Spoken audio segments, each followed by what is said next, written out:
Projet de loi de finances 2025, la fin de l'immobilier.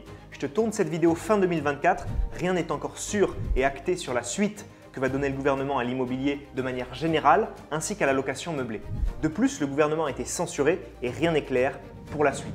Je vais simplement ici te partager mon point de vue sur la location meublée, ses évolutions passées et futures et les réactions que je vois autour de moi concernant ce sujet. Premier point, si on fait un petit historique, la location meublée a subi de nombreux changements depuis qu'elle existe. Des avantages, des évolutions, des ajouts, des régressions, etc. C'est une fiscalité qui bouge beaucoup plus que l'investissement en société comme en SCI par exemple, où les régimes fiscaux sont beaucoup plus stables.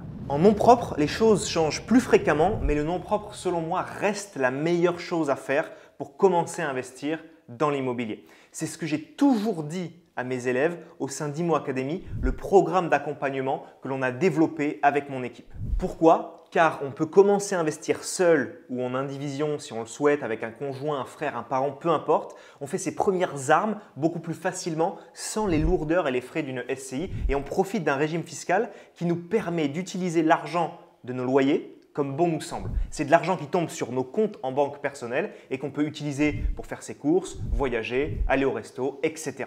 Donc selon moi, ça reste la meilleure chose à faire pour démarrer, même si des changements arrivent sur le LMNP réel en nom propre, par exemple. Deuxième point, la peur des gens. Depuis qu'on en parle du projet de loi de finances, tout le monde s'affole. On ne va plus pouvoir louer en meublé, la courte durée c'est fini, ce ne sera pas rentable. Depuis 2018 que j'investis dans l'immobilier, je n'ai vu que des cycles de ce genre, que des moments où il ne fallait pas investir, que des lois qui font peur et qui vont tout changer. Et là, tu as deux types de personnes. Ceux qui creusent le sujet et ceux qui prennent pour acquis le fait que les médias disent que c'est la crise et qu'il ne faut pas investir. Ces derniers ne passent pas à l'action et reviennent sur le sujet de l'immobilier tous les ans, tous les 2 ans, tous les 5 ans. Ça dépend de la conjoncture et à chaque fois, ils se disent et ils te disent que ce n'est pas le bon moment pour investir. Un coup, c'est la crise sanitaire, puis CAP 2022, puis la remontée des taux, le nouveau DPE et maintenant le projet de loi de finances 2025.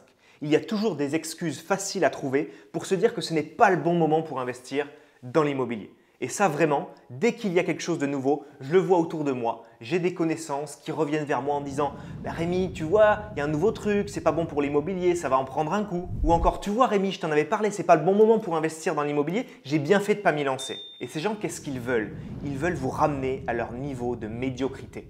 Je ne le dis pas méchamment, je ne me compare pas aux autres, j'essaie simplement de suivre un chemin qui me plaît, qui me correspond sans me soucier de ce que font les autres. Mais au final, la team des froussards qui ont toujours peur de tout, eux en général, ils veulent te décrédibiliser, te descendre, te montrer que le mieux était de ne pas investir pour te ramener à leur niveau de réalité, pour se rassurer eux-mêmes des choix qu'ils n'ont pas eu le courage de faire. En 2022, l'inflation a été de 4,9% et 5,2% en 2023. En gros, on a pris 10% d'inflation en seulement 2 ans.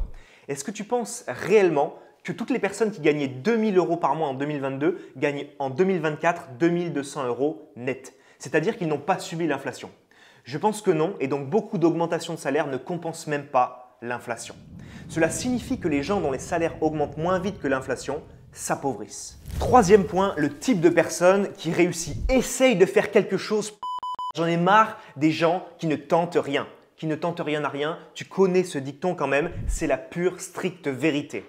Essaye d'investir dans l'immobilier en te formant avec les bonnes méthodes, en étant accompagné, creuse le sujet, comprends la fiscalité, les travaux, les mécanismes qui font que tu peux gagner beaucoup d'argent avec l'immobilier. Et là, tu y arriveras. Oui, tu vas faire des erreurs. Oui, tu vas améliorer les choses au fur et à mesure des années, mais quelle tristesse dans une vie de ne jamais tenter et de toujours pleurer sur son sort sans jamais essayer de changer les choses. J'ai eu 30 ans en 2024 et je te parle avec un petit peu plus de sagesse qu'à mes débuts. Je vois des personnes avec qui j'étais assis dans les mêmes bureaux que moi à l'époque où j'étais salarié et qui n'ont strictement rien fait depuis nos débuts alors qu'on a commencé ensemble à 22-23 ans.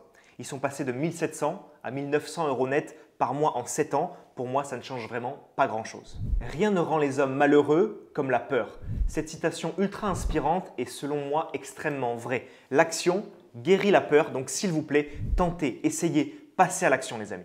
Quatrième sujet, et alors qu'est-ce que ça va donner pour le projet de loi de finances? Il parle de supprimer l'intégration des amortissements lors du calcul de la plus-value à la revente pour le LMNP par exemple. Et alors? Qu'est-ce que ça change? On m'aurait dit ça à mes débuts en 2018, j'aurais quand même foncé. Ils ont également parlé de le faire, mais sous certaines conditions, pas pour la longue durée, pas pour ceux qui font de la courte durée depuis des années. Donc finalement, très peu de personnes auraient été touchées. Car on me dit toujours, c'était mieux avant, toi Rémi, les conditions étaient meilleures, etc. Mais ce n'est pas vrai.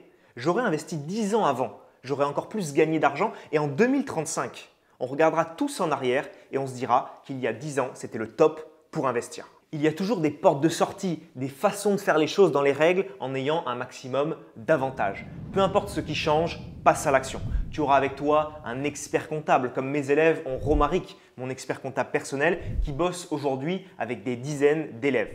On optimise tout ensemble, on trouvera des façons de faire, marier, paxer, LMNP, LMP, passer ensuite en SCI, faire du nu pour déduire des impôts perso. Bref, il y a toujours des solutions. En conclusion, et comme je l'ai dit plus tôt, formez-vous. Investissez en vous, en vos connaissances, dans votre cerveau. Vous êtes le capitaine du bateau. Il n'y a que vous pour changer la donne. Donc, donnez-vous les moyens de savoir dans quoi vous vous lancez.